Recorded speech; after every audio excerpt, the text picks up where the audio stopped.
Hello, Assalamualaikum. I'm Nusrat Dance Tosun. Don't share how to multiple ways change themes on Google Slide Bangla ক্লাসে তোমাদের share করব কি আমরা Google Slide-এর উপর একাধিক মাধ্যমে থিম চেঞ্জ করতে পারি। তো কাজটা করার ক্ষেত্রে এটা আমরা আমাদের মিনিমাইজ করলাম।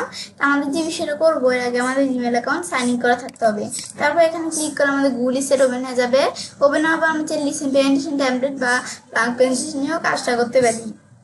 আমরা যেহেতু থিমের বিষয়টা করবো, তো সেই ক্ষেত্রে তাহলে আমি এখান থেকে একটা রিসেন্ট প্রেজেন্টেশন নিয়ে তাহলে আমরা কোন প্রেজেন্টেশনটা নিলাম, আমি যদি এই আন্টির প্রেজেন্টেশন ধরো এটা নেই, তো এটা নিলে এই প্রেজেন্টেশন চলে আসবে।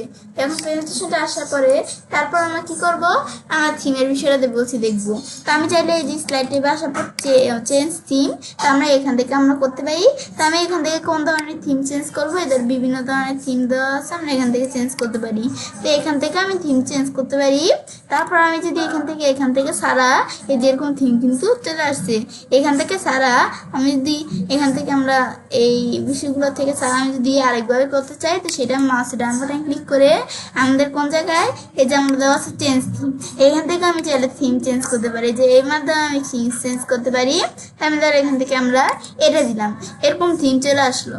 ব্যাস, আসার পর সেম বিষয়ে আমি যদি থিমে আসি, তো এখান থেকেও আমি চাইলে চেঞ্জ করতে পারি। তিনটার মাধ্যমে কিন্তু আমরা চেঞ্জ করতে পারি। এদের এভাবে কিন্তু আমরা থিম চেঞ্জ করা হয়ে যাবে। তারপর ইম্পোর্ট থিম, আমি যদি কোনো থিম আমাদের এখান থেকে ড্রাইভে আমাদের থিম যদি কোনো জায়গায় থাকে, তো সেটা সিলেক্ট করে ইনসার্ট দিলে সেই থিমটা ইম্পোর্ট হয়ে চলে আসবে। তো যেরকম থিম তো এটা ইম্পোর্ট এদিকে চলে আসবে, তো এটা তোমরা দিতে পারো।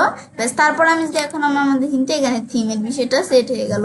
তারপর আমি নতুন স্লাইড নিয়ে এদের যেরকম থিম চলে আসছে, আমি এটা দিলে এরকম থিম চলে আসলো।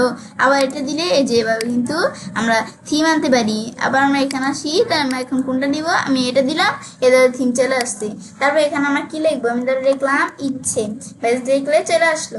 এভাবে কিন্তু আমরা থিমের বিষয়টা কাজটা করতে পারি। তো এভাবে আমি চাইলে কাজটা করতে পারি। এবার আমরা খুব সহজে গুগল স্লাইডের উপর একাধিক মাধ্যমে আমরা থিম চেঞ্জ করতে পারি। ফ্রেন্ডস, আমার আজকের এই ভিডিও তোমার ভালো লেগে থাকে তোমার চ্যানেলটি সাবস্ক্রাইব, লাইক, কমেন্ট সবার সাথে শেয়ার করবে।